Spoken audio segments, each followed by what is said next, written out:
pessoal, estamos aqui para fazer mais uma resenha. Dessa vez a resenha é sobre o livro Quebrando as Cadeias da Intimidação, do autor John Bevere, né? Esse livro foi lançado pela editora Lan no ano de 2010. E o primeiro tema que o autor ele vai falar aqui é sobre o medo e a timidez. O foco do livro é para falar sobre intimidação, quebrando essas cadeias da intimidação. E dentro da intimidação, você vê que muitas pessoas são intimidadas porque elas têm medo e elas são tímidas. Então ele vai fazer uma analogia o seguinte, né? Pensa numa casa, né, toda mobiliada, mas sem o teto. Quando vier a chuva, como essa casa não tem teto, ela vai ficar toda molhada e ela vai ficar toda bagunçada. Agora aquela casa que você arrumou e deixou conforme você queria, ela agora vai estar toda alagada, os móveis, né, vão estragar. Então essa casa representa a nossa vida e os móveis são o nosso interior. E o teto representa aquilo que a gente deixa entrar dentro de nós. Então, se esse teto aqui, se a gente não souber controlar aquilo que pode entrar dentro da gente, né, o nosso interior vai estar muito bagunçado. Então muitas pessoas acabam, né, sendo intimidadas e uma pessoa tímida, ela não tem coragem de defender, ela não tem coragem, né, de confrontar algumas pessoas. Então esses são dois fatores que fazem você se sentir intimidado. Outra coisa que ele vai dizer é o seguinte: para que nós andemos na autoridade que Deus nos deu, para que não venha alguém e roube essa autoridade de nós, porque foi assim que aconteceu no jardim. Deus havia dado toda a autoridade ao homem, né, sobre os animais e sobre a natureza. Então o homem governava, era a autoridade, né, era o governo do céu sobre a terra. Só que aconteceu que o homem, né, desobedeceu a Deus e deu ouvidos à serpente, que simboliza Satanás. Então ele passou essa autoridade para Satanás agora. Ele foi intimidado a acreditar numa mentira, né, de Satanás, e agora ele perdeu toda essa autoridade. Porque você vai ver no Evangelho de Lucas, capítulo 4, versículo 6, que diz assim: isso Satanás dizendo: dar-te-ei toda esta autoridade e a glória destes reinos, porque ela me foi entregue e eu a dou a quem eu quiser. Olha aqui Satanás dizendo que ele tem toda essa autoridade. Então essa autoridade, o homem perdeu ela para Satanás porque ele foi desobediente. E uma forma de intimidação ali, né, Satanás levou o homem a acreditar em algo que realmente, assim, né, não foi algo que ele tinha aprendido. Não foi algo que ele aprendeu com Deus. Então ele perdeu essa autoridade, mas para nossa alegria, né, Jesus ele recuperou toda essa autoridade. E agora Jesus, quando ele entregou sua vida na cruz, ele não só morreu para governar aqui na terra, mas Jesus agora ele também governa sobre os céus. Toda a autoridade foi dada a Jesus, tanto sobre os céus e sobre a terra. Agora perceba uma coisa: Satanás ele foi muito esperto, porque ele não foi no urso, ele não foi no leão, né? Ele não foi no elefante para poder requerer autoridade. Ele não foi nesses animais, mas ele foi justamente no homem, porque era ele que tinha autoridade.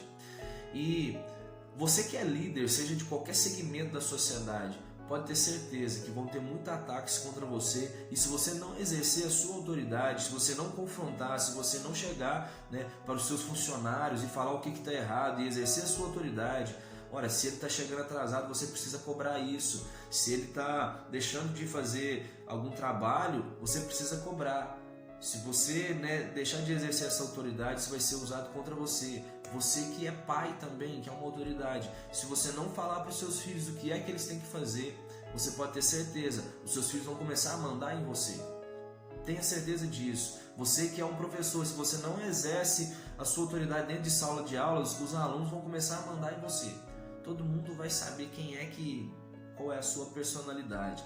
Então entenda, você vai sofrer muito mais ataque, né? Você que está numa liderança.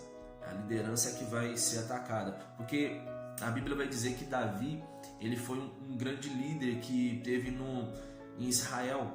Então ele liderou ali grandes batalhas e era um homem, né, cheio do Espírito Santo, um homem segundo o coração de Deus. Mas o que aconteceu? Certa vez, Satanás atacou ele e aí fez com que ele, olhasse para uma mulher tomando banho. E aí, com esse pecado que ele comete adultério com ela. Então, através disso, o que acontece? Isso abriu um portal de maldições na vida dele, porque agora ele mentiu, ele enganou e ele assassinou.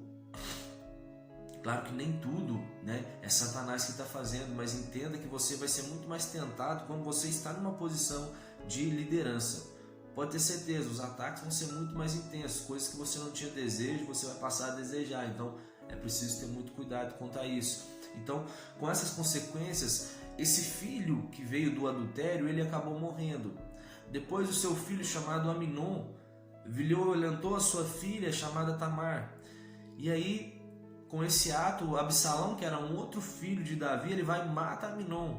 E depois, esse mesmo Absalão, ele vai e pega 10 concubinas do rei Davi e ele tem relações sexuais com essas 10 concubinas dentro do palácio de Davi para todo mundo ver, como uma forma de poder confrontar o pai. Ou seja, a autoridade de Davi ali estava sendo confrontada, ele estava perdendo a autoridade por um único ato que ele fez ali de adultério. Então imagina para você ver, não é simplesmente sobre você ter autoritarismo e às vezes querer ficar mandando as pessoas fazerem algo. É sobre você dar um exemplo, porque Davi ele não foi exemplo.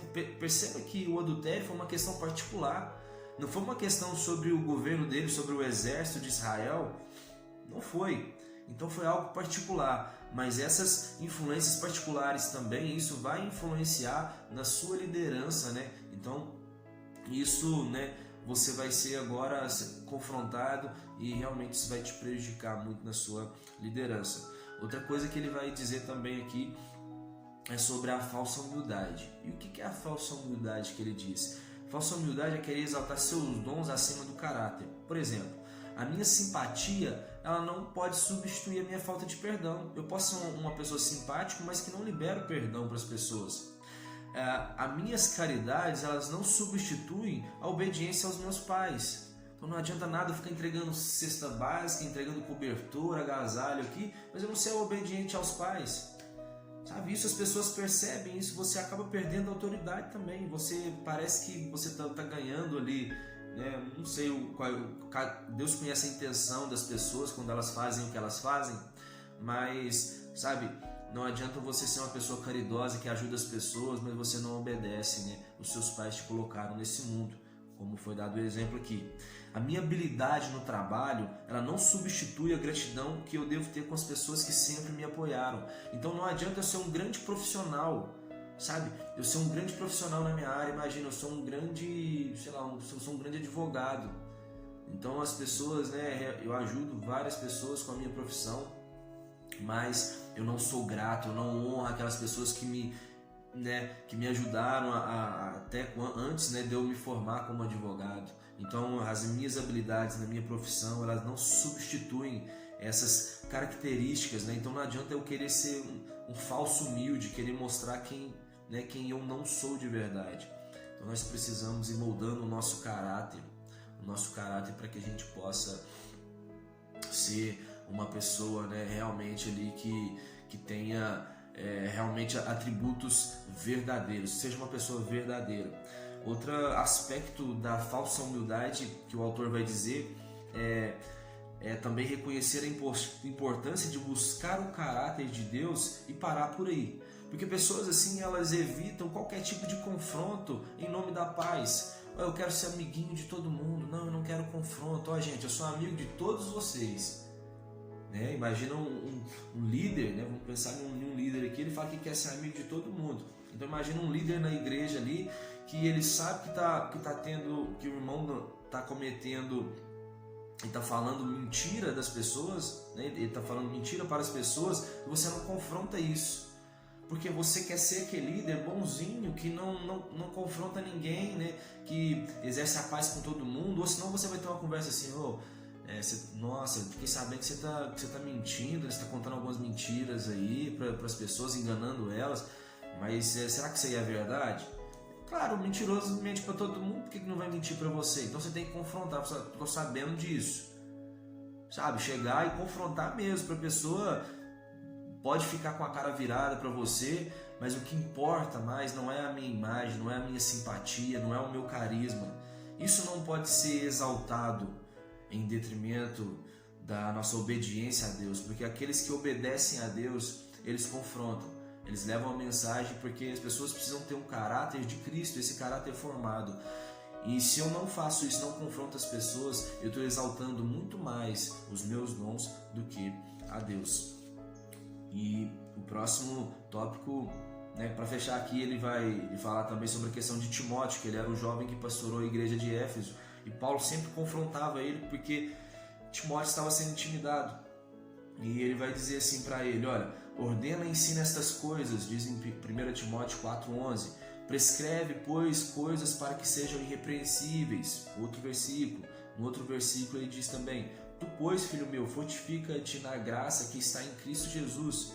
Então, Timóteo foi aquele homem, que ele era o pastor, e Paulo estava sempre dando esses conselhos para ele poder não fugir da responsabilidade dele. E Paulo chegou até a dizer para que ele, voltasse a despertar o dom que havia nele, um dom que já havia despertado em sua avó Lloyd e em sua mãe. Porque Timóteo meio que estava querendo fugir, porque ele estava sendo intimidado pelo povo. Ele não queria dizer a verdade, ele só queria ser o pastorzão, amigo de todos ali. E não é por aí. Não é por aí ser amigo de todos, Isso é qualquer segmento. O líder não é aquela pessoa que ele é amigo de todos. Pode ser amigo de todos, mas o líder tem que confrontar, ele tem que dar direção para o seu povo. Para a gente ter um caráter, o próximo assunto que o autor vai entrar, ele vai falar sobre a gente ter um caráter de Cristo. Então entenda que Judas, o primeiro exemplo que ele vai usar é Judas. Ele expulsava demônios, ele curava enfermos, ele abandonou tudo para poder estar com Jesus, mas ele não teve um caráter formado. Depois nós sabemos que Judas, ele acabou se revelando, que ele era um ladrão, ele roubava o dinheiro que estava na bolsa, porque Jesus ele recebia ofertas, e essas ofertas ele colocava nessa bolsa, e quem tomava conta era o próprio Judas. Então Jesus, eu entendo que ele queria fazer com que Judas abandonasse essa mania de roubar, mas ele acabou não formando esse caráter, e todos nós sabemos qual foi o fim de Judas. Entenda, Judas foi uma pessoa assim que é tão assim rejeitada, não é nenhum aspecto de querer saber assim, será que o cara está no céu ou se está no inferno. Mas entenda uma coisa, ninguém coloca o nome do seu filho de Judas, porque Judas agora é sinônimo de traidor. Ninguém vai ouvir o nome Judas e não vai conseguir relacionar com a traição. Então entenda as consequências horríveis de você não ser transformado, uma pessoa que andou com Jesus, mas não teve o seu caráter transformado. É outra coisa que ele vai dizer. Então, para nós termos esse caráter, é comum você ouvir as pessoas dizendo assim: Deus me usa, Deus, nossa, me usa. E agora eu quero te perguntar, você já foi usado por alguém? Se já foi, como foi a experiência? Garanto que essa experiência ela não foi muito boa. Imagina um exemplo: se eu tenho ali 3 amigos e de repente a gente acaba se distanciando, esses 3 amigos distanciam de mim e eles arrumaram outro amigo. Agora eles estão saindo junto, então de repente esse outro amigo que eles arrumou, afastam deles também. E agora tem um evento para esses 3 que eram amigos meus irem. Então de repente eles vão e lembram de mim e falam: vamos ligar para Moisés, porque a gente precisa desse evento e ele tem carro, a gente não tem, então vamos chamar ele. Aí eles te chamam e você fica sabendo que na verdade a sua companhia para aquele evento não foi por causa de você, foi por causa de você tinha um carro. Como que você se sentiria ao se deparar com uma situação dessa? É horrível, Você foi usado. Então Deus não quer te usar. Deus ele quer fazer com que você chegue até Ele. O nosso chamado é para estar com Deus, estar com Ele, conhecer a Deus e ter o nosso caráter formado. Porque a partir do momento que nós temos o caráter formado, pode ter certeza, você vai ser uma pessoa totalmente transformada. E eu queria te fazer um desafio. Olha, fique na igreja até você se tornar semelhante a Jesus. Se você não gostar dessa transformação, você pode abandonar o Evangelho. Repito, fique na igreja, vá a uma igreja e fique nela até você ficar semelhante a Jesus. Se você não gostar dessa transformação, abandone o Evangelho. Porque se nós tivermos o nosso caráter transformado como o de Jesus, pode ter certeza, sua vida vai ser totalmente restaurada. Porque não faltam exemplos de pessoas que saíram da igreja porque viram pessoas X e Y fazendo coisas erradas, você viu a liderança, os irmãos fazendo coisas erradas, você se decepcionou. Então, se você para poder observar isso, você não vai permanecer numa igreja. Mas tenha certeza que se você estiver olhando para Jesus e procurar ter o caráter formado como Ele, você vai aceitar e vai entender que pessoas estão com você e às vezes você vai ser traído, sabe? Pessoas vão te negar, pessoas vão te ouvir e depois não vão querer te ouvir mais. Então tudo isso Jesus venceu e Ele teve o seu caráter totalmente, formado ali, e é com Jesus que nós aprendemos. Outra coisa para poder fechar aqui essa primeira parte, não adianta nada você querer orar para poder ter unção, para profetizar e não ter o seu caráter transformado. Saul, ele profetizou, mas ainda assim não teve o caráter transformado. Caifás, que foi um sumo sacerdote que ajudou a condenar Jesus, ele profetizou, que o filho do homem precisava morrer. Um homem precisava morrer, por toda a nação, e ele estava profetizando a morte de Jesus, mas ainda assim ele não tinha um caráter formado. Então entenda que essas coisas nós precisamos ter para que a gente possa vencer a intimidação, ter um caráter de Cristo, andar na autoridade que Deus nos deu, e que você vença também o medo e a timidez. Todas essas coisas o autor vai dizer para que a gente possa vencer e quebrar essas cadeias da intimidação. Bom, e com isso agora eu encerro essa primeira parte. Espero vocês logo na segunda parte aqui dessa resenha. E fiquem com Deus, um abraço, valeu, até mais.